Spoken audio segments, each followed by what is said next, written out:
Bonjour et bienvenue à De l'écrit à l'écran, c'est le podcast qui dissèque les œuvres littéraires qui se font une toile. Pour m'aider dans cette tâche, je suis accompagné de deux médecins légistes au scalpel acéré. Delphine avec nous, autrice de 2 romans et de plusieurs nouvelles. Je te laisse te présenter. Merci, bonjour. Alors moi je suis Delphine Muse et je suis auteure de romans fantastiques et de romans d'épouvante. Et voilà, j'ai publié actuellement 2 romans aux éditions des Lacs. Mon premier roman Encrier est paru en poche en octobre dernier. Voilà. Et nous sommes aussi accompagnés de Thierry, celui sans qui tout cela n'existerait pas, puisque c'est lui qui nous accueille aussi bien physiquement que philosophiquement. Le podcast est labellisé Librairie Mauvais Genre. C'est ta deuxième maison, est-ce que tu peux nous en toucher quelques mots ? Oh bah oui, sans problème, c'est même ma première maison dans la mesure où je passe beaucoup plus d'heures éveillé à la boutique que chez moi. Voilà, elle est située 5 rue Notre-Dame à Saint-Étienne et tous les livres que vous n'avez pas encore lus et que vous rêvez de lire sont sur les rayons. C'est magnifique. Je suis Maxime Lejeune, votre hôte, et j'espère que tous ensemble on va passer un bon moment. Jingle.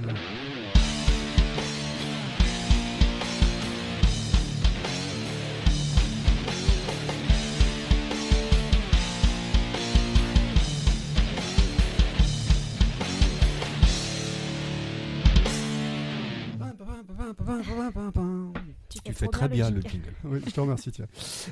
Donc, on va procéder dans l'ordre et vous parler d'abord du livre, ensuite du film, avant de vous donner notre avis sur l'adaptation en tant que telle. Alors, la première question qui se pose, j'imagine pour vous tous, oui, on va peut-être commencer par vous donner le titre de l'œuvre qu'on va aborder ce mois-ci. Alors, l'œuvre du mois, donc, c'est un livre qui s'appelle... bah oui, De l'écrit à l'écran, c'est un livre, effectivement. Donc, c'est un livre qui s'appelle La position du tireur couché de Jean-Patrick Manchette et qui a été adapté en un film qui s'appelle lui-même Le Choc. Pourquoi est-ce que j'ai choisi ce livre ? Alors, en fait, la raison en est très simple. J'ai choisi ce livre parce qu'il y a de ça quelques années, quand j'ai commencé à découvrir le podcast en général. J'écoutais d'abord un podcast que je pense que vous connaissez tous ou qui est connu de pas mal d'amateurs de podcasts en général, c'est le podcast de Nanarland. Et en fait, ils avaient abordé le fait que Alain Delon avait fait pas mal d'adaptations de polars à partir de livres d'auteurs soi-disant gauchisants. Connaissant Monsieur Alain Delon, c'était intéressant à mes yeux de voir effectivement qu'est-ce qui pouvait en ressortir. Et voilà, et du coup j'ai lu le bouquin, et puis après j'ai regardé le film, et on va vous dire qu'est-ce qu'on en a pensé de tout ça. Donc le livre, je pense qu'on va faire, on va commencer par un petit tour de table, pour donner nos avis personnels, et je sais pas pourquoi, mais j'ai très très très envie de commencer par Delphine. Bon, alors moi mon avis a changé entre le moment où j'ai fermé le roman et aujourd'hui, mais... Globalement, j'ai apprécié l'écriture qui est très sèche, très cinématographique, mais par contre, j'ai trouvé que c'était un roman très misogyne et très raciste. Et après, quand j'en ai appris un peu plus sur l'auteur, j'ai cru comprendre qu'il était d'extrême gauche, donc clairement, je pense que je suis passée à côté de sa grille de lecture. Thierry ? Oui, c'est très amusant ce que tu dis, Delphine, parce que dans son... Ton avis ? Mon avis, oui. Alors, moi, j'adore Jean-Patrick Manchette, chacun de ses bouquins. Et la position du tireur couché, je suis d'accord avec la critique quasiment unanime. C'est un de ses meilleurs titres, voilà, même si effectivement on peut y voir un aspect misogyne et raciste, peut-être pas. Enfin non, on aura l'occasion d'en discuter plus avant au cours du podcast. Pour ma part, je dirais tout simplement que c'est un chef-d'œuvre. Je n'ai pas du tout perçu l'aspect misogyne, mais comme le dit si bien Thierry, on va en parler. Pour ce qui est du côté raciste, on va en discuter. Donc, on va en discuter tout de suite, mais d'abord, on va demander à Thierry de nous faire un petit résumé du bouquin, s'il te plaît, Thierry. Voilà, c'est parti. Martin Terrier est un tueur à gages qui a décidé de se ranger des voitures. Tout plaquer, prendre son blé et retrouver sa chérie qui l'attend depuis 10 ans. Depuis 10 ans, le souhaite-t-il. et prendre une retraite dorée, ce qui, à 30 ans, largement temps. Seulement, son employeur, lui, ne l'entend pas du tout de cette oreille. Et Sadusile ne l'a pas attendu. Tout barre en cacahuète, rien ne va plus. Martin va devoir accepter, bien malgré lui, un nouveau contrat. Un dernier contrat. Et ce contrat, le moins qu'on puisse en dire, c'est qu'il ne sent pas bon. C'est magnifique. C'est à peine écrit. Hein. On sent pas du tout la rédaction derrière ça. Oui. Non.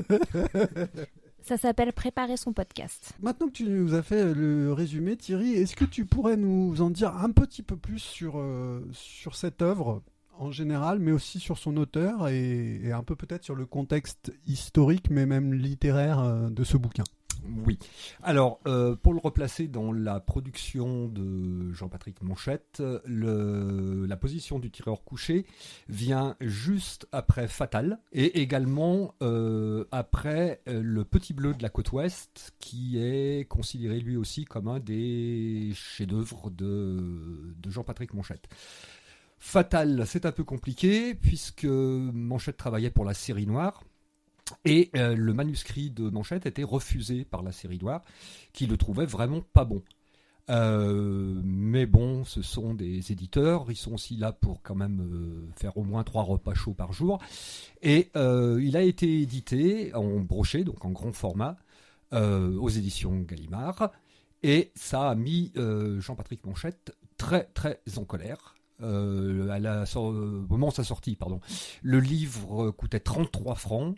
Et Manchette trouvait que c'était vraiment trop cher payé pour un bouquin comme celui-ci. Donc voilà.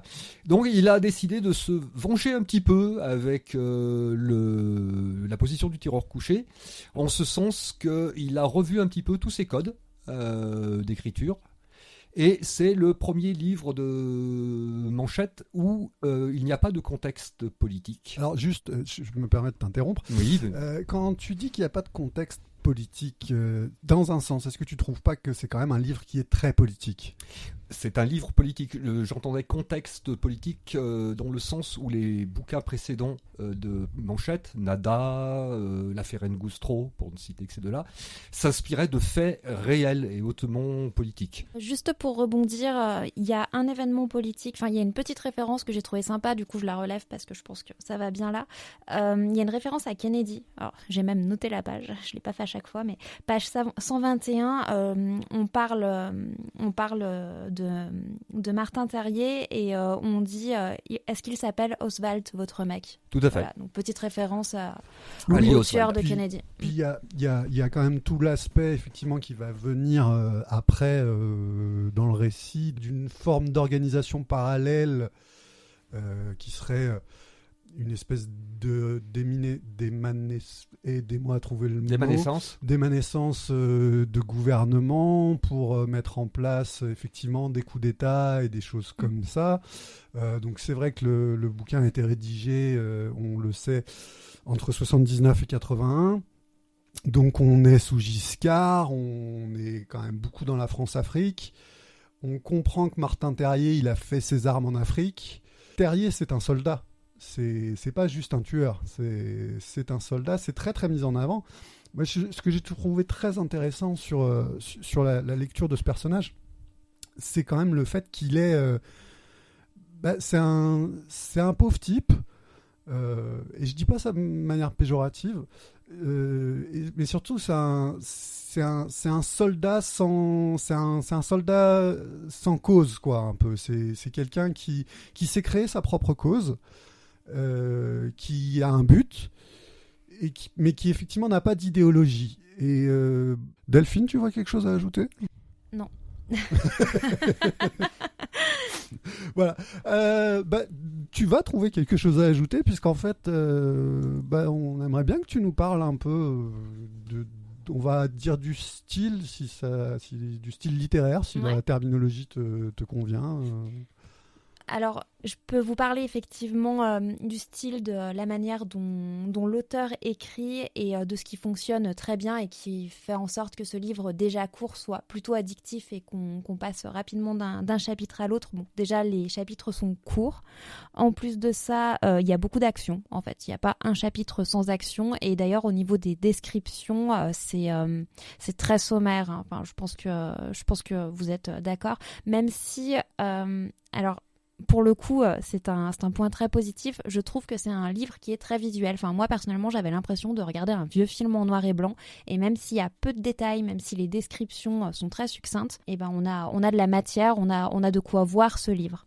Donc, style épuré, d'ailleurs, presque à l'arrache parfois. Enfin, à un moment, il y a la biographie de Terrier, mais elle est faite en 10 lignes, quoi.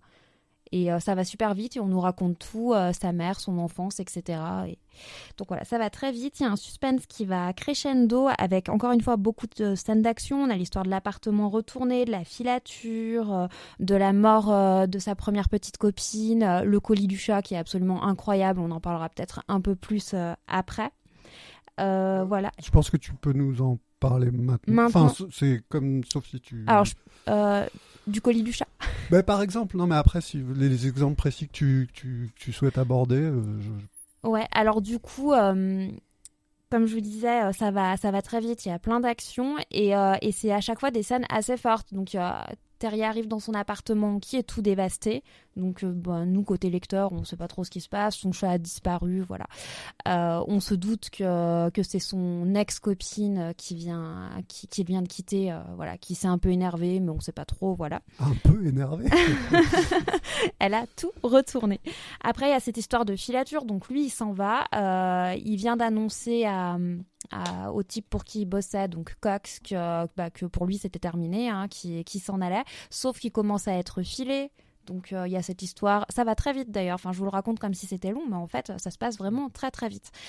Donc il est filé, on se demande qui c'est, ce qui va se passer, etc. Ensuite... où j'en étais, oui, donc il apprend très rapidement que son ex-petite amie est morte, en fait, qu'elle s'est fait assassiner, et il reçoit son chat. C'est assez... C'est pas une scène très, très joyeuse, mais en gros, il reçoit dans son hôtel où il se pensait anonyme, où il se pensait plus ou moins à l'abri, il reçoit un colis, et à l'intérieur, c'est un aquarium où son chat éventré, et bref. C'est quasiment une scène digne d'un récit d'horreur, quoi. Mais tout à fait. Non, vraiment, elle est très bien imagée. On voyait bien le chat mort, en fait, flotter dans cet aquarium. Et ce que j'ai trouvé plutôt angoissant dans cette scène, c'est qu'en fait, on comprend qu'il y a quelqu'un qui lui en veut beaucoup, et ce quelqu'un sait où il se cache, en fait.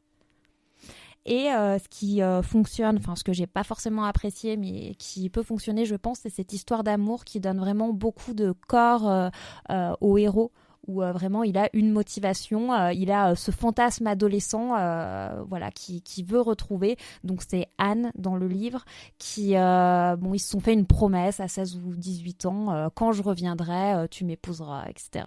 Et lui, il revient. Tu sens l'enthousiasme. La façon dont...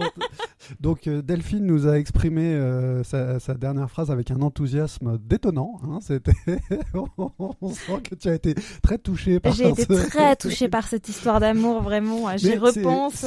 C'est marrant parce que du coup, on va peut-être aborder ce sujet-là aussi. Quand je parlais justement tout à l'heure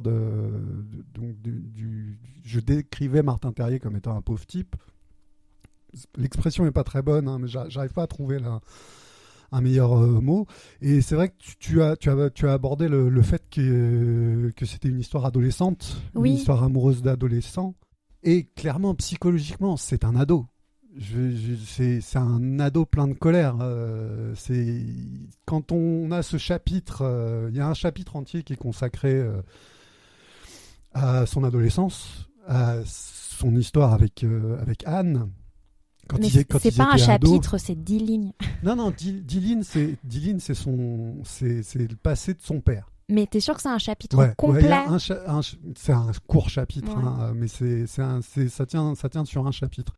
Après, on vérifiera ça plus tard, et puis on se battra ensemble, ou pas. Mais il part plein de colère. Ce qu'on n'a pas précisé, c'est que s'il est si en colère au départ, c'est que, il y a une histoire de lutte des classes. Mais en fait, ce qu'il a mis très en colère, c'est qu'il a été repoussé finalement par Anne et surtout par ses parents du fait de son milieu social. Les parents, la famille de Anne, ce sont des gens plutôt aisés. Et lui, il est arrivé et il a été moqué, si je dis pas de bêtises, il a été moqué sur son manque de culture ou en tout cas sur sa culture différente. De ne pas savoir comment utiliser ses couverts. Et il est rejeté clairement par le père d'Anne, qui lui dit que de toute façon, il gagnera pas d'argent, il est rien, et il le fait sortir par la porte de service de la maison. Et c'est là qu'on comprend ses motivations à lui de revenir dans la ville de son enfance en disant « Regardez, je suis devenu quelqu'un ». Ouais, c'est vrai, et c'est assez... Moi, je rebondis sur tout ce qui a été dit jusqu'à présent, parce que dans la structure du bouquin, comme tu en parlais, les personnages sont quasiment archétypaux. Oui. Voilà, et ça fait quand même 10 minutes qu'on discute de la psychologie de Martin Terrier, ce qui prouve que quand même Manchette, sur la base d'un simple archétype, a réussi à donner vie, à donner corps et cœur à un personnage auquel on peut s'identifier ou pas. Et ça, c'est, je trouve, d'un point de vue technique littéraire, c'est relativement fort, quoi. Voilà. Et c'est là que mon avis a aussi évolué par rapport au livre, c'est que quand je l'ai refermé, je suis beaucoup restée sur l'archétype très viril, voire presque masculinité toxique de Terrier. Et finalement, quand le truc a maturé, que j'y repensais, j'ai revu tout ça. Effectivement, peut-être que son manque d'émotion vient pas du côté je suis un super-héros. Je parle pas ça. Non, vas-y. Peut-être j'ai retrouvé ce que je voulais dire. D'accord. Donc peut-être que son manque d'émotion vient pas du côté je suis un super-héros, intouchable, etc. Mais peut-être effectivement qu'il y a une faille et qu'il y a une dépression j'arrive plus à parler. Merci. Mais alors du coup, pour toi vraiment, à la première lecture, tu ne trouvais pas la faiblesse en fait? Non, parce qu'en fait, je restais bloquée sur... Alors, c'est pas les dialogues. Dans les dialogues, on peut dire tout ce qu'on veut, voilà, mais dans certaines descriptions, donc du coup, c'est le narrateur qui parle dans les descriptions, et donc... voilà, pour moi c'était Manchette qui parlait et il y a beaucoup de descriptions de femmes qui sont complètement déplacées. Elles ont toutes des bouches charnues. C'est exactement là où je voulais en venir. Je t'interromps, excuse-moi. Ça reprend le point justement où j'étais perdu et où je parlais du fait que Martin Terrier était un ado. Et c'est là où je pense que c'est la grande... La grande question toujours quand on lit un livre, c'est la question du point de vue. Effectivement, le point de vue de l'auteur, le point de vue du personnage, le point de vue du... Et en fait, pour moi, toutes ces descriptions de femmes, c'est le point de vue de Terrier. Et c'est vraiment le point de vue d'un ado, parce que très souvent, il parle des poitrines, il est très souvent sur des archétypes féminins, et il ne remarque chez les femmes, effectivement, que des choses qui sont vraiment du fantasme adolescent. C'est quelque chose d'ultra caricatural, et en fait... justement, c'est là où moi je l'entends vraiment comme ça. Il a cette vision, cette vision des femmes qui ne sont qu'objet de désir quasiment. Oui, effectivement, ton point de vue et je pense que ton point de vue est juste. Qu'effectivement, merci Delphine. Non, ça me fait tellement non mais plaisir. effectivement, peut-être qu'en fait le narrateur c'est aussi Terrier, mais du coup, ce qui fonctionne pas selon moi, c'est le personnage d'Anne qui vient pas du tout remonter le niveau et qui est... Enfin, voilà. Non, vous comprenez pas ce que je veux dire? Si, mais je pense que Anne, Anne, elle n'existe pas dans la vraie vie. Alors, je suis pas entièrement d'accord avec toi. Mais je pense que c'est pareil. Elle est caricaturée à dessein.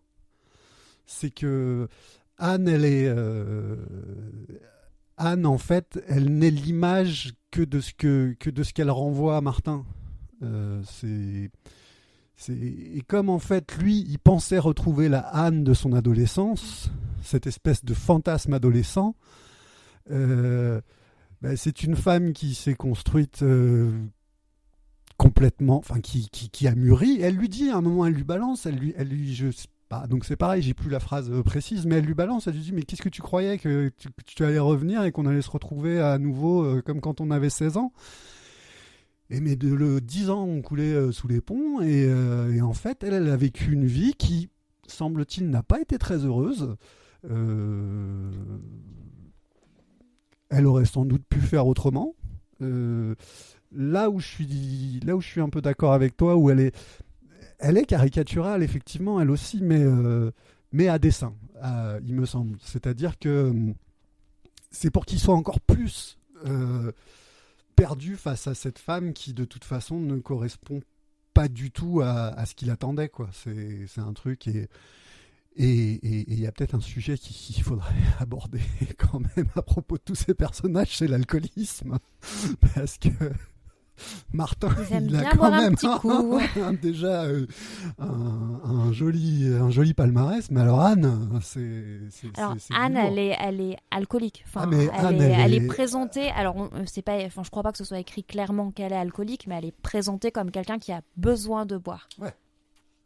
Mais sa consommation d'alcool pendant toute sa présence dans le livre est astronomique. Et Martin boit beaucoup au début. Et en fait, dès qu'il est en mission, dès qu'il part, etc., il baisse sa consommation. C'est très rigolo. En fait, il boit beaucoup au début et à la fin. À la fin, pour le final, le triste final. Mais c'est son côté bon soldat que tu soulignais tout à l'heure, en fait. C'est une machine. Quand une fois il est en qu'il mission, bosse, c'est une machine. Voilà, il a.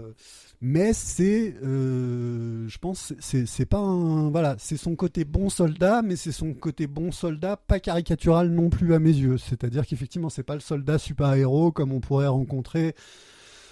C'est pas Alain Delon, tu veux dire. Tu es en train de nous préparer une transition parfaite. Attendez, je voulais rajouter. Il y a un élément dans le livre qu'on n'a pas évoqué, mais qui va tout à fait dans le sens de tout ce qui a été dit jusqu'à présent, c'est l'absence totale de la part de tous les personnages de la moindre empathie. Ils n'ont pas d'empathie envers les autres. Il n'y a qu'à voir d'ailleurs les scènes de meurtre. Boum, oh tiens, il y a quelqu'un de mort à côté de moi. Et c'est ce que je peux soulever aussi sur Anne. Enfin, moi, c'est un personnage que j'ai pas du tout compris. Enfin, elle est très antipathique, effectivement. Et son mari meurt devant elle dans le livre et elle s'en fout, en fait. Tout à fait. Et c'est systématiquement. Elle s'en fout de son mari. Oui, d'accord, mais bon, ça fait plusieurs années avec toi, Thierry, parce qu'il y a le. Oui, excuse-moi Delphine, non, je t'ai mais interrompu. Mais... Oui, ça fait plusieurs années, mais comme elle le dit, c'est pareil, elle l'a trompé allègrement. Et en fait, je pense que c'est. Oui, mais il y a quand même un gap entre elle commencer à être indifférent à quelqu'un et le voir mourir. De toute façon, elle est perdue, quoi. Elle est complètement paumée. Enfin, t'imagines, il y a quelqu'un qui vient de mourir devant toi, d'autant plus quelqu'un que tu connais alors que tu l'aimes plus. C'est une chose, mais et qu'est-ce qu'elle fait ? Elle dit allez, je pars avec toi. Enfin... Mais je pense qu'elle est dans le trauma, en fait.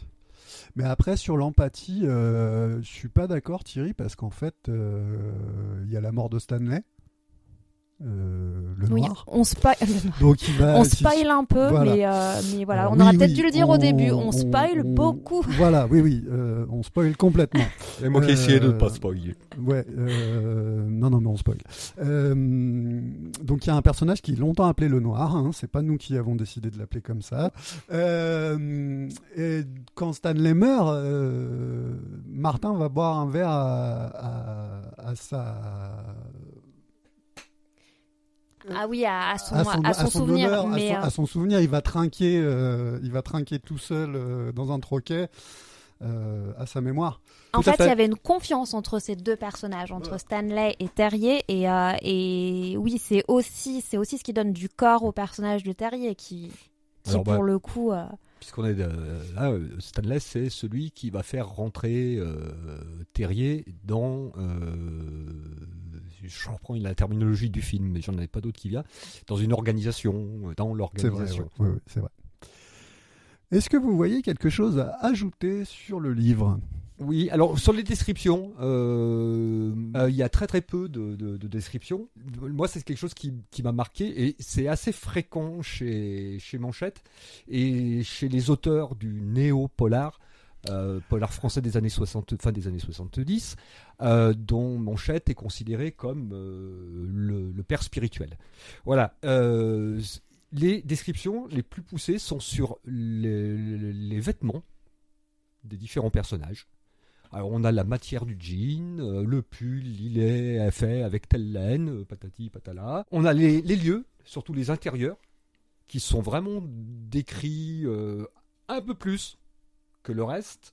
Et on a, mais bon ça c'est un leitmotiv chez Manchette, les armes. Et Manchette était vraiment collectionneur de revues qui traitait des armes à feu et il mettait un point d'honneur à ce que voilà, et c'est pour ça qu'il demande une arme avec des balles qui veut des balles caleçon long.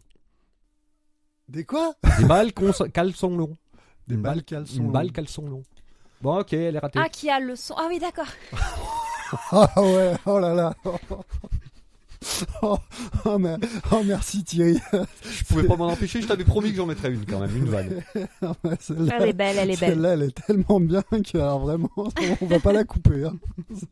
C'est merveilleux. Bon, je pense que sur cette extraordinaire boutade de Thierry, on va pouvoir passer à la deuxième partie du podcast, sauf si Delphine a quelque chose à ajouter. Je voulais ajouter quelque chose sur la fin que je trouve intéressant. À la fin, en fait, Terrier se prend une balle dans la tête. Et il survit, n'est-ce pas? Parce que bon, voilà, c'est Michael Myers, on sait pas trop, mais le type il survit. Mais c'est pas n'importe quelle balle. Et à partir de ce moment-là, il va perdre une partie de ses facultés. Il va perdre Anne, qui finalement à la fin s'en va, le quitte, et il va se retrouver chez lui seul et alcoolique dans un bled paumé. Et en fait, c'était le cas de son père, qui lui-même avait été blessé par balle à la tête. Et en fait, il y a un côté très déterminisme social en fait dans ce final où finalement le type il a tout fait pour s'en sortir et à la fin il a juste reproduit. Là, il revient au point de départ. Ouais. Moi, j'ai beaucoup aimé le twist final, ce retour au début, quoi, à se retrouver dans la situation de son père. Ce final, je le trouve extraordinaire. Et en fait, ça se termine dans cette espèce, effectivement, de scène de déterminisme social, un peu, et avec cette phrase formidable de fin qu'on ne vous spoilera pas, vous avez qu'à lire le bouquin, qui explique tout. Et c'est juste, pour ma part, extraordinaire, quoi. C'est quelque chose qui est... c'est un bouquin complet, en fait. Avec ce final qui est J'étais en train très, de très fort. réfléchir dans les autres bouquins de Manchette. Il me semble que c'est le seul bouquin où il utilise la technique du twist, quoi, d'une fin complètement inattendue. Inattendu, ouais. Bon, ça se finit comme ça se finit, bien, mal, à chacun de voir selon sa propre opinion sociale. Hein. Ouais, je pense pas qu'on puisse vraiment dire que ça se termine bien quand même. Non plus. Hein. Il meurt pas. Oui, voilà. Non, mais c'est Voilà. ça que je voulais dire, c'est qu'on est vraiment dans ce truc en fait où c'est ni l'un ni l'autre, quoi. C'est plus fin que ça, en fait. Et c'est pour ça, comme je le disais au début, que c'est un Manchette qui, au niveau de la structure, est totalement différent de tout ce qu'il a fait avant. À l'issue de l'écriture de la position du tireur couché, Manchette notait dans son journal qu'à l'avenir, il essaierait d'arriver sur une façon de raconter des histoires qui serait un petit peu, je le cite, du James Hadley Chase post-68 art. Ouais, attention. Bref, sur cette superbe citation, on va passer à notre deuxième partie. Jingle.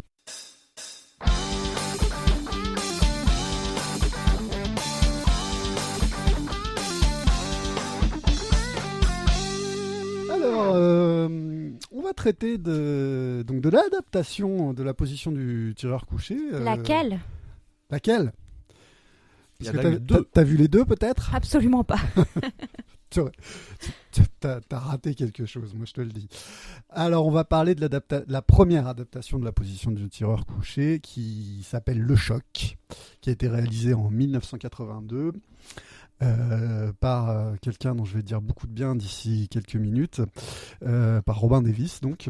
Enfin, Robin Davis, il a un nom à consonance anglo-saxonne, mais pourtant, il est né à Marseille. Vous me direz, ça n'empêche pas. Mais ça n'est pas le sujet. Peut-être que son père est américain. Peut-être qu'il ne l'est pas. Bon, excusez-moi, il est à Marseille, on va pas patauger dans le pastis non plus. Hein. Waouh. Donc comme pour le livre, on va faire un petit tour de table pour connaître les opinions de chacun et de chacune sur ce chef-d'œuvre. Je pense qu'on peut déjà le dire. Je vais demander à Thierry de nous donner son avis. Je m'attendais à quelque chose. Je me demandais en fait quand tu m'as dit un film avec Alain Delon, patati. Je savais ce que Monchette en avait dit. Voilà, bref. Ton avis, Thierry? Mon avis, Thierry. C'était moins pire que ce que je redoutais. Je t'avais prévenu. Attends, tu me dis qu'il faut que je sois bref. Oui, je sais. Mais c'est pour t'embêter. Ah, d'accord. Delphine? Même avis que Thierry, c'était moins pire que ce que je pensais. Mais j'ai pas du tout adhéré ni au jeu d'acteur, ni aux scènes d'action complètement irréalistes. Et alors là, pas de... en termes de... Alors, j'ai trouvé que le personnage d'Anne, qui a changé de prénom parce qu'elle devait pas assumer, s'appelle Claire dans le... Donc donc le personnage d'Anne qui s'appelle Claire dans le film... Qui n'est en fait plus du tout le personnage d'Anne. Qui n'est plus du tout le personnage d'Anne. J'ai trouvé que du coup, on corrigeait un peu les erreurs. Ah ouais, moi j'ai trouvé vraiment que... j'ai trouvé que ce personnage était beaucoup plus crédible et moins étonnant que le personnage d'Anne. Ah d'accord, on va encore avoir des choses, plein de choses à dire, il ouais. me semble. Pour ma part, alors oui, je suis assez d'accord avec vous, je m'attendais à bien pire. Je pense pas du tout pour les mêmes raisons que vous. Je vais vous faire un court résumé de ce film, parce que bizarrement, contrairement à ce qu'on pourrait penser, Le Choc, qui est une adaptation de La Position du tireur couché, ne raconte pas tout à fait la même histoire. Le héros a le même nom. Merci Delphine.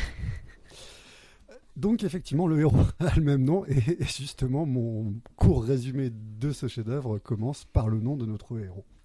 Martin Terrier travaille comme tueur à gages pour une mystérieuse organisation. Après une dernière mission au Maroc, il rentre à Paris et annonce à son patron, un certain Cox, qu'il se retire. Celui-ci refuse, mais Terrier ne change pas d'avis. Alors qu'il prépare son départ, son ex-femme, Jeanne, qui gère son argent, l'informe qu'elle a investi tout son bien dans un élevage de dindons en Bretagne. Peu après, il s'aperçoit que l'organisation a déjà lancé un tueur à ses trousses.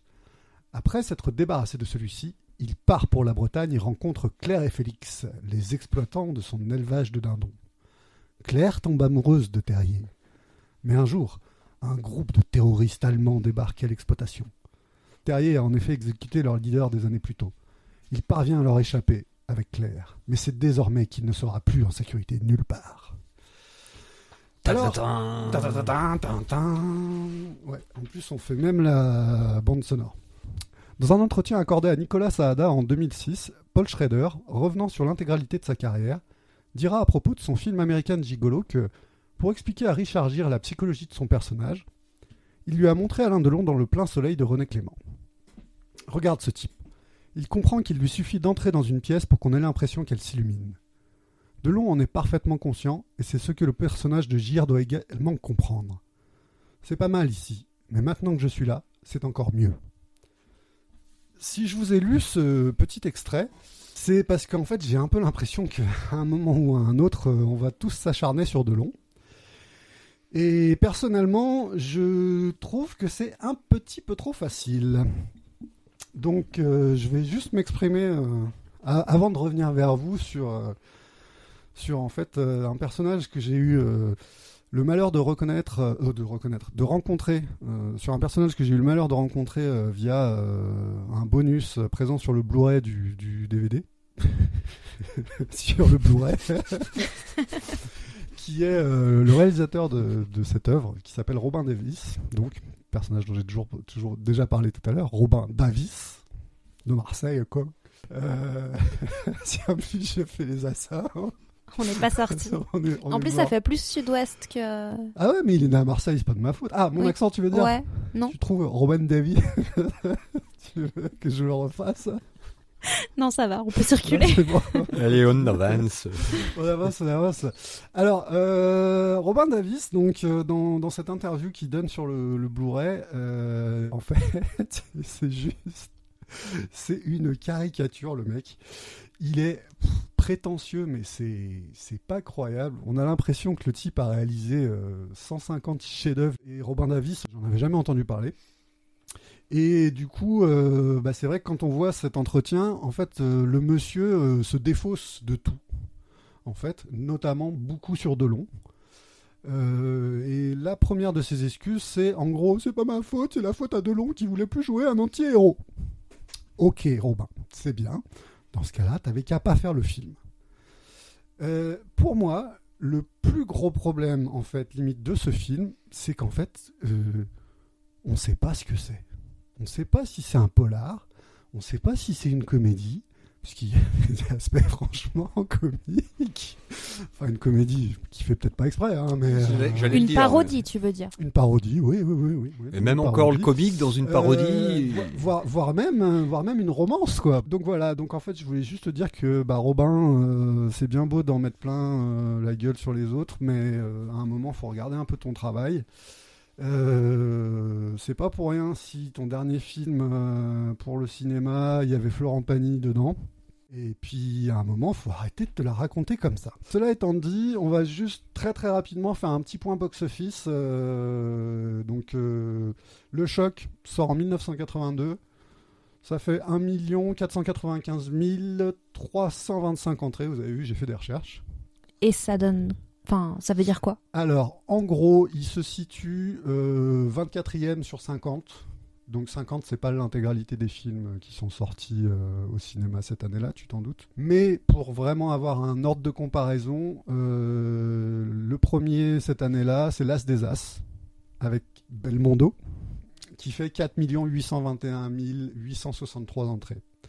Petit détail qui a son importance. Le Choc, il sort en mai. L'As des As, il sort en octobre. Ça fait quand même un joli gap. Oui. J'ai deux autres petits exemples qui vont vous permettre de vous situer aussi. Le Gendarme et les Gendarmettes, qui sort en octobre aussi. 3 774 187 entrées. Je pensais que c'était beaucoup plus vieux. Le Gendarme et les Gendarmettes ? Oui. Non, mais c'est le dernier de la série. De la série. Et le Père Noël est une ordure, il se situe un tout petit peu en dessous, à 1 475 006 entrées. Mais il passe toujours à la télé au moins une fois par an. Voilà. Oui. Alors que En qui, 2022. Alors que qui a vu le Choc? Qui? à la télé, pas moi en tout cas. Donc ça, c'était pour faire un petit point qui me semblait important quand même, avoir une petite idée. On va rentrer un petit peu plus dans le détail, si ça vous va, en abordant quelques points un peu plus techniques, entre guillemets, et je vais vous demander votre opinion. Hein. Moi, personnellement, j'ai pas trouvé ce film complètement pourri, en ce sens où je trouve que la réalisation est pas si dégueulasse que ça. C'est propre. C'est d'une facture très très classique. Je pense que Robin Davis, c'est pas pour ça qu'il s'est retrouvé à la télé derrière. C'est quelqu'un qui a dû faire. Je me suis pas assez rencardé derrière, mais déjà il a été assistant réalisateur de Lautner au début de sa carrière. C'est pas le plus mauvais. Et en fait, il faut que j'arrête de faire parce que ça va faire beaucoup de à couper. Du coup, il refait. C'est pas la peine de le dire, du coup. Donc non, mais en gros, je trouve que voilà, c'est vrai que c'est propre, quoi. C'est propre et efficace. Alors, c'est propre et efficace. Efficace, on je s'entend. sais pas. Non, mais Propre, oui. voilà, on s'entend. Propre et efficace en ce sens où je dirais que tant qu'il se passe pas grand-chose à l'écran, ça va, ça marche. Par contre, l'exécution au Maroc, la scène d'introduction. Ridicule. Mais alors voilà, je veux dire, le mec cherche à créer du suspense, mais pardon, Pardon, j'allais juste te dire que dans le Ah non. livre, la scène d'ouverture se passe à Londres, si je dis pas de bêtises. Il me semble. Voilà, ça arrive. Enfin, c'est très différent. C'est un homme qui descend de son appartement et puis Terrier le tue quand il passe dans la rue. Et là, ça se passe, je sais même pas Au où, Maroc. en Afrique, au Maroc. C'est 2 salles, 2 ambiances.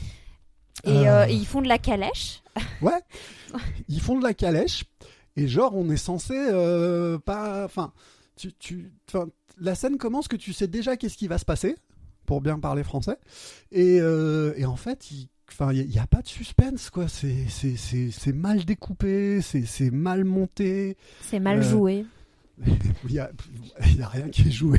Delphine, je sais que tu vas avoir beaucoup à dire. Moi, j'ai trouvé quand même que c'était une scène d'anthologie. Parce qu'on a quand même droit à une victime poursuivie par un tueur, une course de calèche, et dans le dépassement, boum, boum, 2 balles dans le buffet, quoi. Je veux dire, moi, c'est la première fois que dans un soi-disant film policier, j'assiste à une course de calèche. Et t'imagines, après, il s'enfuit avec sa calèche pour Et il pas être... s'enferme avec sa... Voilà, il s'enfuit avec sa calèche. Déjà, comment une calèche double une autre calèche en étant sur le même rythme? Oui, voilà, ouais, il y a ça, quoi. Moi, j'attendais la calèche des flics par derrière. On avait l'impression que j'étais un c'était peu au déçu. ralenti, le truc, ça n'avançait pas. On savait ce qui allait se passer, mais ça n'avançait pas. Mais c'est ça, puis t'as ce truc, effectivement, t'as une espèce de... Enfin, tu sens que le mec, il veut faire du suspense, mais il n'y a pas de suspense, en fait. Tu sais très bien que... Et en fait, de toute façon, on va le voir au fur et à mesure dans le film. C'est toutes ces scènes où il va falloir mettre du rythme, où il va falloir mettre de l'action, c'est mort. L'attaque du commando quand il est à la ferme, mais c'est pareil. Ça part d'un seul coup, avec une musique... La musique, on va en parler, mais alors, c'est un truc... Ça sort de nulle part. Et c'est pareil, la mise en scène est ridicule, la façon dont Delon se débarrasse des mecs, c'est absurde. Est-ce qu'on parle de Catherine Deneuve qui transperce la vilaine allemande avec un tisonnier? Alors que le personnage n'a rien à voir avec le personnage d'Anne, qui à la limite pouvait être imprévisible. Là, pour le coup, le personnage de Catherine Deneuve, on sent vraiment la fille sage, la fille qui n'a jamais rien fait de mal et qui est capable, comme ça, de transpercer quelqu'un avec un tisonnier. Avec un tisonnier.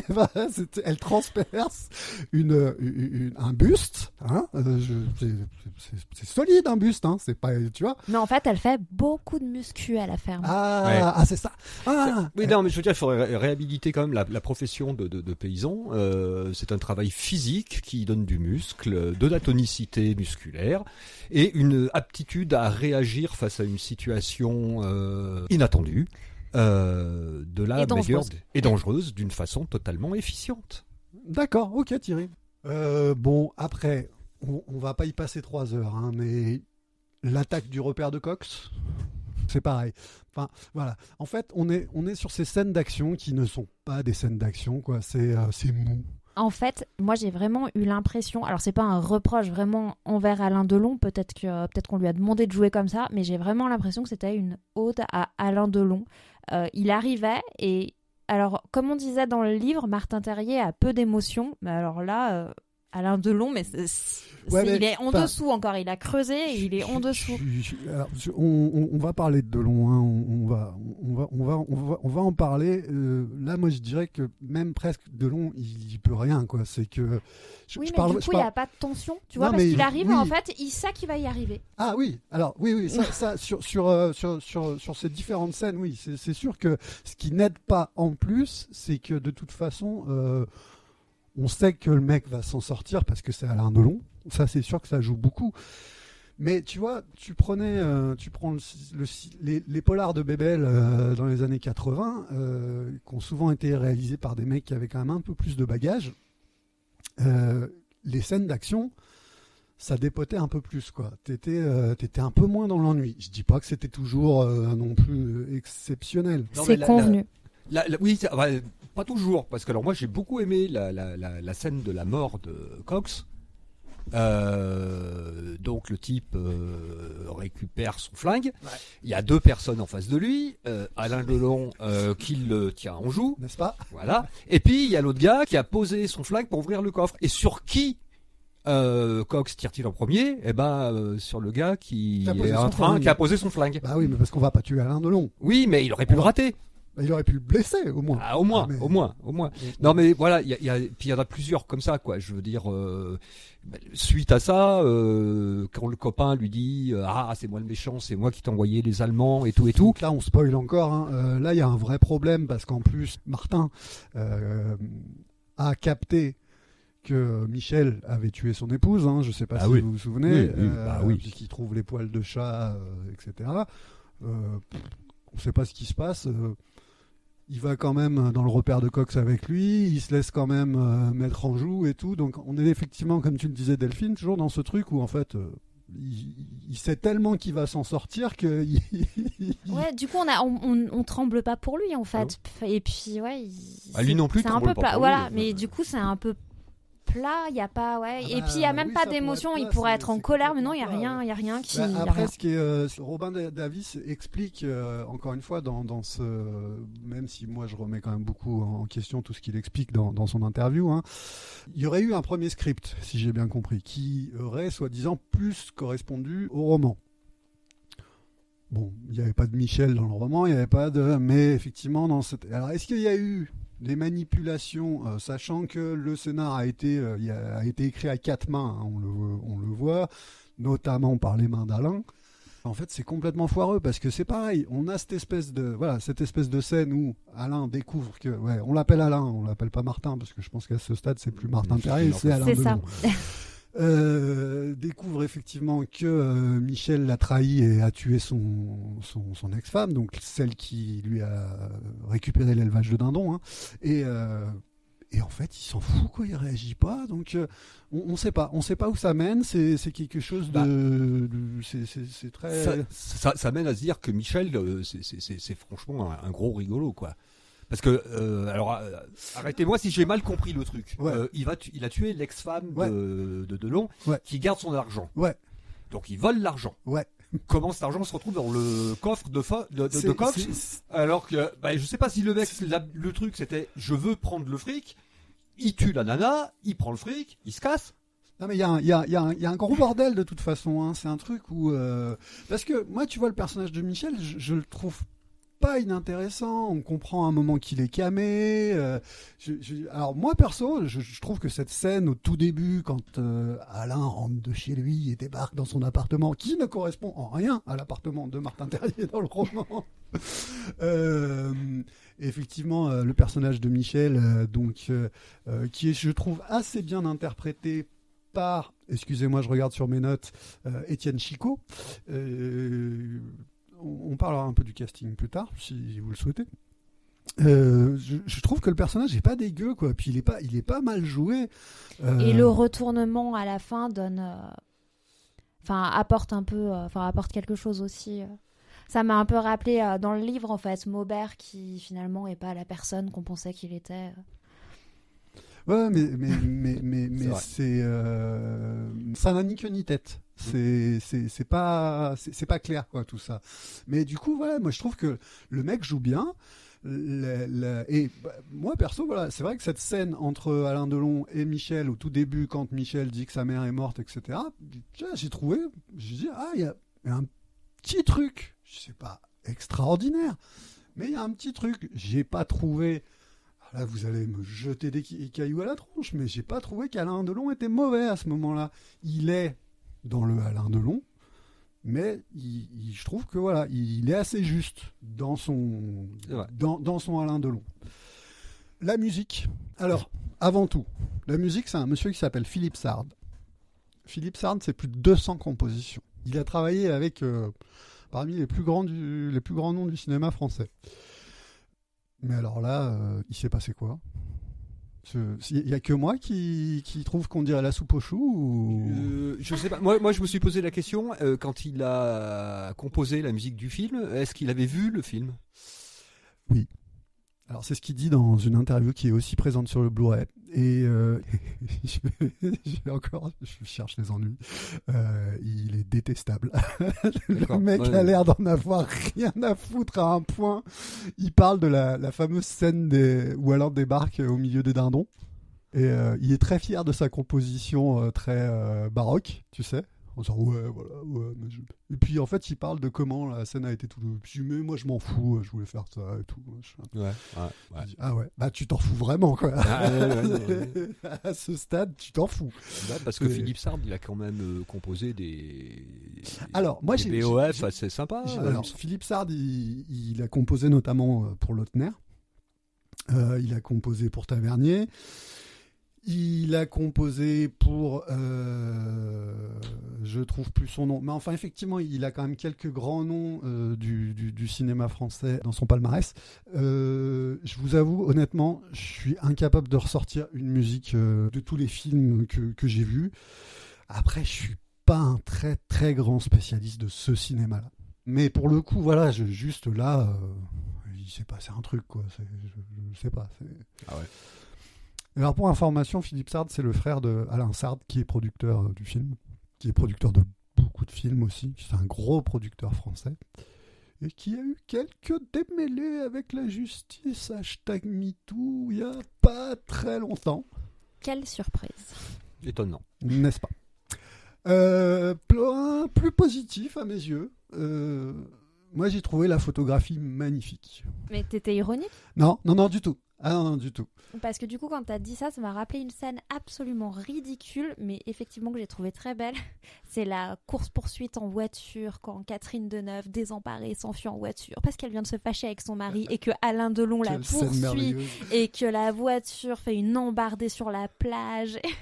Et effectivement, l'image était très belle. La scène absolument ridicule, mais l'image très belle. Mais l'image en général, alors c'est un grand monsieur pareil du cinéma français. En fait, il y a beaucoup de très bons techniciens sur ce film. Je pense que c'est ça qui fait en fait qu'il est pas si pire. Après, tu vois, c'était production avec Alain Delon, Catherine Deneuve, à l'époque où Delon n'était pas encore devenu n'était pas encore complètement devenu ce qu'il va vraiment devenir quelques années plus tard. Donc c'est Pierre-William Glenn, qui est un très très grand chef de la photographie. Et c'est vrai que ouais, l'image elle est sublime, quoi. C'est dommage que derrière, encore une fois, en termes de mise en scène, ça soit si basique. En fait, il y aurait vraiment eu des choses à faire avec des techniciens pareils. Parce que moi, comme je vous disais, je trouve vraiment un truc qui va pas sur ce film. C'est effectivement, on sait jamais où est-ce qu'il va, quoi. Film noir, bon, ouais, il y a on est potes avec Michel et tout, l'organisation, ouais, on quitte pas l'organisation comme ça et tout, c'est des bad boys et tout, machin. Après, voilà, t'as des aspects comédie, la scène du horreur, on prend pas le taxi. Je sais pas si vous vous souvenez, cette scène où il est avec son ex-femme. Oui. Il y a pas de taxi, on prend le bus. C'est très bien le bus. Voilà, c'est très bien le bus et tout. Puis après, il débarque dans la maison de cette extraordinaire actrice qui est Stéphane Audran, où t'as tous les animaux. Mais les machin. Animaux dans ce film, c'est quoi le problème? Ouais, il y a un truc Alors, comme ça. Alors, il y a les chevaux, donc des calèches, qui ne sont pas là dans le livre. T'as effectivement, excuse-moi, du coup, je te reprends la parole, mais l'ex-femme de Martin Terrier, qui n'est pas dans le livre d'ailleurs, mais qui est dans le film et qui a des animaux exotiques chez elle, genre une panthère, je sais plus, attachée au pied de l'escalier. Un perroquet. Un perroquet improbable. Et puis évidemment, tous ces dindons, pourquoi? Voilà, un très gros chat. Il y a le chat au début, bon, qui est aussi dans le livre, il y a le chat d'Alain Delon. Et puis il y a le très gros chat de l'ex-femme qui s'accroche à la veste. C'est un truc, tu te dis, mais qu'est-ce qui se passe là d'un seul coup? Il y a toujours dans l'esprit un peu comédie, l'homme de main de Cox, là, qui se prend une baffe, qui est toujours un peu bonhomme, machin. Mais en fait, il se passe quoi? C'est un peu perché. Par contre, il y a un personnage qui est très fidèle au livre, c'est Cox, pour le coup. Il est à l'image. Tu trouves? Moi, quand je l'ai vu, je me suis dit, ah bah tiens, c'est le seul personnage qu'ils ont repris. Ah ouais. Alors, moi, je trouve qu'il est... Encore une fois, je trouve que moi, le casting, il est très bon. Et quand tu regardes, c'est pareil, quoi. C'est que des tronches du cinoche français... Enfin, ça fonctionne très bien. Après, je trouve qu'il n'y a pas un moment où il me fait flipper, quoi. Mais dans le livre non plus. Ah ouais? Ouais, moi je trouve qu'il fait vraiment... il est très caricaturé en fait.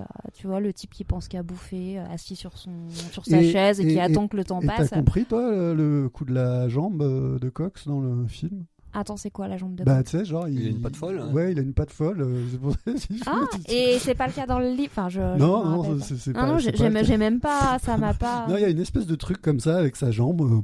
Il nous parle de sa jambe et tout. C'est pareil, tu vois, ça fait partie de ces trucs en fait.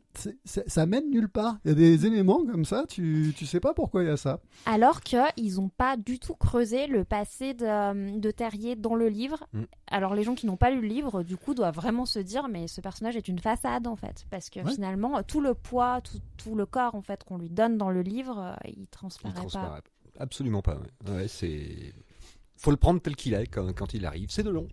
Oui, c'est ça. Oui, c'est Alain Delon. Et puis, alors ouais, le troisième petit truc que je verrais, moi, c'est effectivement, en fait, c'est une romance, hein, avec donc, comme tu le citais tout à l'heure, ce merveilleux accident de voiture sur la plage, le smile d'Alain Delon qui va Catherine et tout, et puis le baiser, t'as la scène des baffes à l'hôtel où on est vraiment tellement dans ce cinéma français, on s'aime, on se déteste, on s'envoie des gifles et à la fin on s'embrasse. Puis cette scène d'amour à la ferme, quoi. Mais complètement. Alors attends, on va la raconter pour ceux qui n'ont pas vu et qui n'auront très certainement pas envie de voir le film suite à. Non, mais si, regardez-le. Il faut voir le choc. Surtout après avoir lu le bouquin. Ah oui, c'est important, je pense. Alors du coup, dans le film, ils ne se connaissent pas, Terrier et elle s'appelle comment dans le film? Claire, c'est ça? Claire. Oui. Alors Terrier et Claire ne se connaissent pas dans le film. Ils se rendent compte parce que elle tient cet élevage de dindons dont vient d'hériter finalement Terrier. Et en fait, ils arrivent et c'est dès le premier regard, voilà, on sent qu'il y a une petite tension. Et donc elle dit non mais moi je suis très heureuse avec mon mari, première chose qu'elle dit. T'es là, ok. Il ne lui a pas posé la question, mais on si parlera même pas du mari, hein. Félix. Félix non. Ouais, je pense qu'on va pas s'acharner. Et en fait, un des premiers soirs, il y a une scène de sexe entre Claire et Terrier sur la peau de bête devant la cheminée au milieu du salon pendant que le mari est parti boire un verre. Donc il peut rentrer d'une minute à l'autre, mais alors eux ils sont tranquilles, ils s'endorment par terre dans le salon. C'est tellement improbable. Mais qui fait ça? Non, puis comment c'est filmé? Enfin, je veux dire, c'est cette espèce de gros plans. Tu sais, on se croirait dans une espèce de film érotico très très soft. C'est du sous-Emmanuel, quoi. Sauf qu'on voit pas ce qui se passe en dessous, quoi. Mais vraiment, la façon dont ils espècent de créer un romantisme au coin du feu sur la peau de bête. Mais par contre, on peut souligner une chose, c'est qu'il y a un consentement de la part de Claire. Ce qui n'était pas le cas avec Anne, n'est-ce pas? Il se la fait jamais, Anne. Non. Mais il essaye.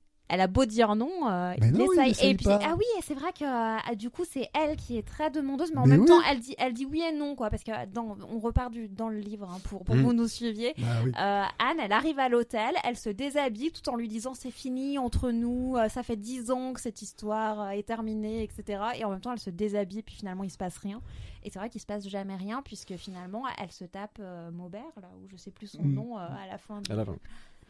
Bon, puis en plus, de toute façon, Martin n'est pas à quelques petits problèmes de ce point de vue-là, ce qui me fait une fois de plus penser qu'il n'a pas eu tant d'expérience que ça.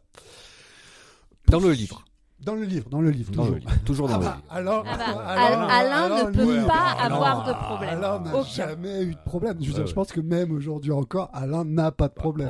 Puis de toute façon, je crois qu'Alain a réussi à faire des enfants jusqu'à il y a pas si longtemps que ça. On le félicite. On est très content pour lui. Pour finir, juste un petit point sur effectivement le casting vite fait. Hein. Moi, je trouve personnellement que Alain Delon, il est parfait, n'est-ce pas, hein, parce que c'est Alain Delon. Donc non, alors moi, je vais être très franc. Delon, je le trouve, dans certaines scènes, pas mauvais. Il joue pas, en fait. Ben oui. Mais il joue pas. Mais le problème, c'est qu'en fait, il y a des scènes où, limite, c'est ce qu'on appelle le jeu blanc en France. C'est que donc en fait ça pourrait presque correspondre à ce personnage qui est un tueur froid. Le problème c'est qu'après tu vas avoir des trucs genre dans la première scène au Maroc, quand tu le vois dans son costard blanc avec ses lunettes de soleil jaune. qui prend la pose, le mâle. Un petit mot sur Catherine Deneuve. Donc, toi, tu trouves que ça marche, Delphine ? Alors, moi, j'ai préféré son personnage que j'ai trouvé, du coup, qui avait plus de corps que le personnage d'Anne. Par contre, j'ai trouvé que c'était dommage qu'il l'avait, alors je ne sais pas si ce terme existe, mais vous allez me dire si vous le comprenez, mémérisé.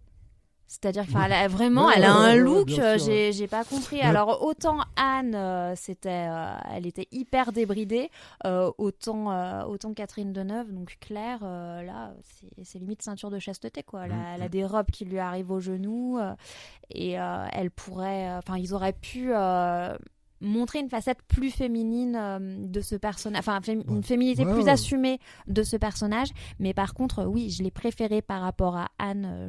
Moi j'ai trouvé que ça avait relevé le niveau. Oui, le personnage. Ouais, j'ai trouvé qu'elle avait plus de corps, qu'elle avait une raison d'être ici, pas forcément bien explicitée, mais en tout cas, elle avait une raison d'être qui elle était. On comprenait pourquoi elle aimait pas son mari, on comprenait pourquoi elle décide de s'enfuir. Il y a de quoi, ouais. Voilà, on peut comprendre que Terrier, voilà, elle a un coup de cœur, il y a un peu ce côté, allez, je m'enfuis avec toi. C'est-à-dire, quand tu compares en même temps Philippe Léotard à Alain Delon, il y a aussi... Oui, et puis non, mais vraiment, le personnage, il est odieux, le personnage de Félix, le mari de Claire, il est odieux. Le surjeu, la caricature plus. Et pourtant, c'est encore une fois, là, c'est pas du tout un perdreau de l'année, hein. C'est un mec qui était quand même un très bon acteur. Moi, Deneuve, je trouve que elle, alors que c'est une actrice qui en est capable, elle est complètement pas dirigée. Et en fait, moi, j'ai l'impression de voir la caricature de la Parisienne Bourges au milieu des champs, quoi. Oui. Par contre, je suis d'accord, elle avait le brushing tout le temps parfait. Alors, autant les fringues, c'était pas ça, mais alors le brushing, il ne bougeait pas. Même après la petite cascade en voiture. Quand elle va rejoindre son mari qui lui envoie les pelletés de grains à la tronche, j'ai tout dit. Mais pourquoi tu fais ça? Qu'est-ce qui se passe? Mais même quand elle rencontre Alain Delon aussi au milieu des donc, ok, ils lui ont mis des bottes en caoutchouc. Ça ne suffit pas pour travailler à la ferme, hein, les bottes en caoutchouc. C'est un bon début. Ça peut aider, mais ça ne suffit pas.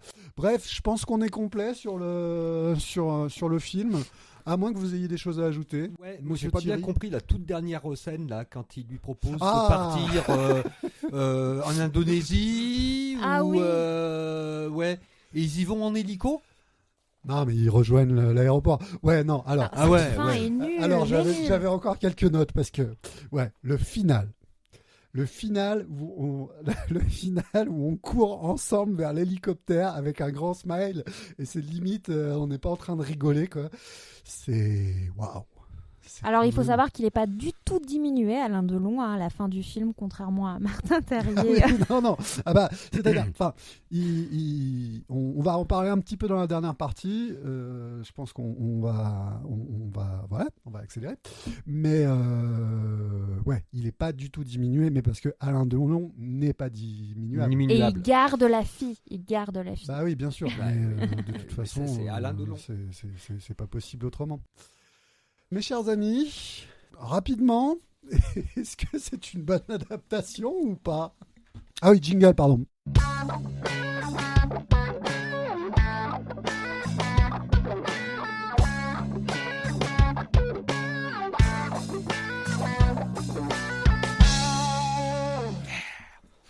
Ah, vas-y Thierry, refais-nous ton petit. Yeah.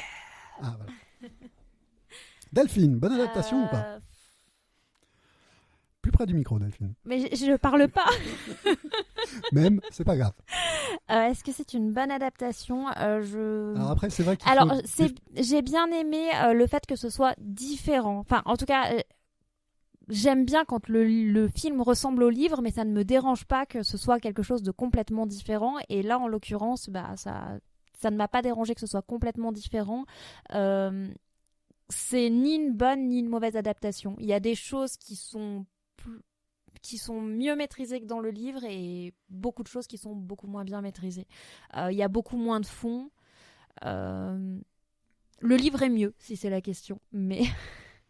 Ça peut être la réponse, hein, parce qu'après c'est sûr que c'est une question très compliquée puisqu'on est tout de suite à se dire qu'est-ce que c'est une bonne adaptation ou pas, mais je trouve que Mais j'ai pas été déçue par contre, j'ai pas été foncièrement Oui, déçue parce que du tu n'avais pas aimé le livre. Oui, j'avais pas aimé le livre, c'est peut-être pour ça. J'ai pas été foncièrement déçue, voilà. Bah, c'est ni un compliment ni voilà. Je m'attendais à pire.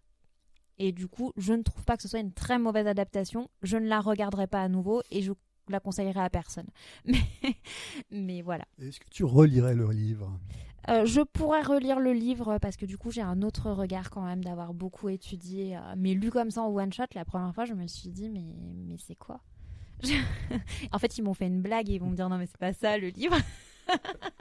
Thierry ? Je rejoins Delphine tout à fait. Qu'est-ce que c'est qu'une adaptation déjà, au-delà de savoir si elle est bonne ou si elle est mauvaise? Alors pas une thèse. Non, pas une thèse.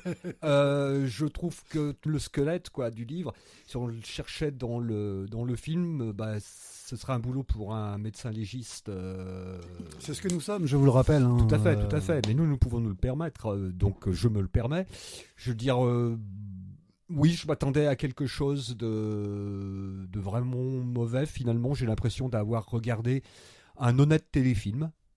C'est ça. Ouais. Voilà, alors peut-être même un niveau légèrement au-dessus. C'était pas insupportable à regarder. Voilà, tout à fait. Par contre, Manchette n'a pas validé cette adaptation.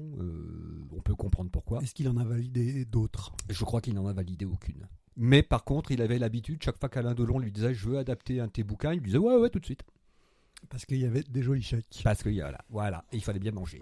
Mais bon, donc, non, du coup, sincèrement... Pour l'instant, on est à 3 adaptations de Manchette par Delon, c'est ça Oui, il y a eu le Petit Bleu de la Côte Ouest, et puis pour la peau d'un flic, mais je ne sais plus quel roman je sais plus non plus. Mais au moins 3, ouais.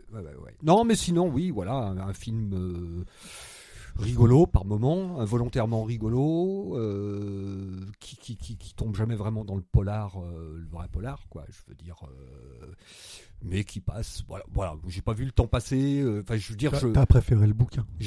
Oui, mais je dois, je finirai là-dessus. Je ne suis absolument pas objectif lorsqu'il s'agit d'un auteur comme Jean-Patrick Manchette.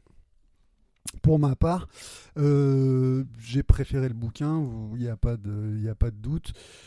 Je suis assez d'accord avec vous, je pense que c'est un film qui est très moyen, qui correspond vraiment à son époque, qu'on n'a pas envie de revoir aujourd'hui, C'est quelque chose de très... En fait, ce qui est très triste, moi je trouve, c'est comme je l'ai dit plus tôt, qu'il y a beaucoup de choses qui auraient pu faire de ce film un bon film, à commencer d'ailleurs par le roman. Que je pense que Delon, il aurait très bien pu incarner Martin Terrier, qu'on aurait vraiment pu faire un polar, un vrai, un truc pur et dur, et que là en fait c'était pas ce qu'ils avaient envie de faire, mais justement si c'est pas ce que vous aviez envie de faire les gars, faites autre chose, mais faites pas semblant d'adapter. Bon allez si, parce que comme ça Jean-Patrick il a eu son chèque et puis on est content, mais c'est tout. Je signale juste aussi qu'il y a eu une deuxième adaptation de ce roman, donc qui est un film qui s'appelle Gunman, qui a été réalisé par Pierre Morel. Donc Pierre Morel, c'est un gars de la team Besson. Ça a été adapté avec Sean Penn. Je suis le seul à l'avoir vu ici, on est d'accord. Il y a des éléments qui le rapprochent peut-être un petit peu plus du roman d'origine, mais vite fait. Bizarrement, il a un défaut assez commun au Choc, c'est que c'est un film à la gloire de son acteur principal. C'est très drôle. Sauf que c'est pas Alain Delon, c'est Sean Penn, y a tout l'aspect insupportable ricain, le bon blanc qui va aider les Africains, qui est très très Sean Penn aussi, qui est pas que américain, qui est très très Sean Penn. Si vous avez que ça à faire, regardez plutôt Gunman que le Choc, vous vous ennuierez moins, c'est plus moderne si vous aimez les films d'action, mais vous pouvez vous abstenir aussi. Rien d'autre à dire sur l'adaptation ? Non. On en a déjà beaucoup parlé, je trouve. On en a beaucoup parlé, peut-être un peu trop, c'est ça que tu veux dire, Delphine ? Pour toute la vie. Pour toute la vie. Et on va passer maintenant aux recommandations après un nouveau petit jingle, et cette fois c'est Thierry qui s'y jette. Ah, doub. Non mais là on va avoir des ennuis. Ouais. Non, c'est libre de droit.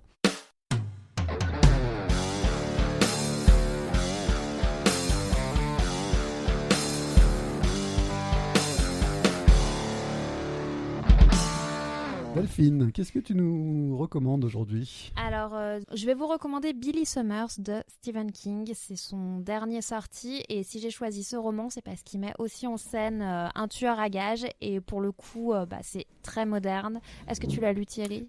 Pas encore. Parce que je sais que tu l'avais aussi dans ta haute pile à lire. Moi, je l'ai lu à sa sortie. Et c'est aussi... c'est une histoire qui peut se rapprocher. Mais du coup, façon Stephen King et sans fantastique. Donc, voilà. Si vous avez envie de lire une autre histoire de tueur à gages, il y a celle-ci. Thierry ? Ouais, moi je comptais parler d'un bouquin de SF, mais je veux dire, pour notre premier podcast policier, je vais parler d'un polar complètement décalé. Ça s'appelle Mamie Lugger. Oh, quelle surprise ! C'est de Benoît Philippon et c'est l'histoire d'une vieille dame de 102 ans qui, pour couvrir la fuite de 2 tueurs en cavale, va ouvrir le feu à la 22 long rifle sur son voisin, puis sur les flics, prétextant qu'elle les avait pris pour des Romanichels qui essayaient... On dit les policiers, monsieur. Les policiers, pardon, monsieur. Les représentants des forces de l'ordre. Voilà. Qui, sous le prétexte qu'elle les avait pris pour des gitans qui étaient en train d'essayer de lui tirer sa quatrelle. Voilà, donc le livre alterne la garde à vue de Mamie Lugger et des épisodes de sa vie. Bon, alors Mamie Lugger a une cave qui est remplie de cadavres. J'en dirai pas plus, si ce n'est que c'est un bouquin drôle, mais à se taper sur les cuisses à la lecture, et que c'est un livre, avant toute chose, éminemment féministe. Voilà. Très bien vendu. Et moi, je vais vous recommander le dernier album de Stupeflip, donc qui s'appelle Stup Forever. Donc pour ceux qui ne connaissent pas, Stupeflip, c'est un groupe... alors, je suis pas un spécialiste musical, mais il paraît que c'est du rap. Moi, je trouve que ça va au-delà du rap, mais donc je crois que c'est leur 3e, leur 4e album. Et c'est un artiste qui est assez complet, qui fait notamment les pochettes des albums et qui travaille sur ce son. Et c'est juste complètement barré, c'est drôle, c'est intelligent, c'est pas du PNL. C'est bien, voilà, donc écoutez-le, ça part dans tous les sens et vous allez vous régaler. Et puis si vous aimez pas, vous avez le droit. On va maintenant vous parler de nos réseaux sociaux. Vous pouvez retrouver nos actualités.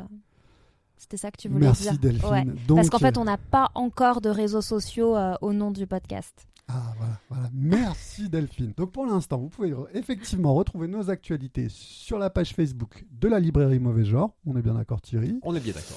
Et puis sur la page Instagram de Delphine. Sur mon compte Instagram, du coup, alors si vous tapez Delphine Muse dans la barre de recherche, vous allez me trouver. C'est My Muse Catcher. C'est parfait. Dans le prochain épisode, nous allons traiter de... Vas-y Delphine. On a choisi Entretien avec un vampire d'Anne Rice. Et du coup, l'adaptation de... Je me rappelle plus. Neil Jordan. On vous remercie. Merci Thierry. Merci à toi. Merci Delphine. Merci.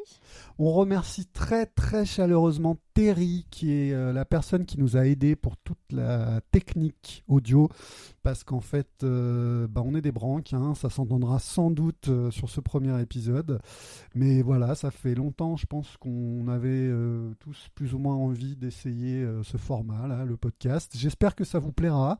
On vous remercie vous qui nous écoutez, on vous remercie vous qui nous écouterez, et surtout on vous remercie de partager ce podcast aux gens que vous aimez. Et ou à ceux que vous n'aimez pas. Voilà, il me l'a piqué. Merci pour tous les amis. Passez une bonne fin de journée, une bonne nuit, ou même peut-être tout simplement une bonne journée. Générique de fin.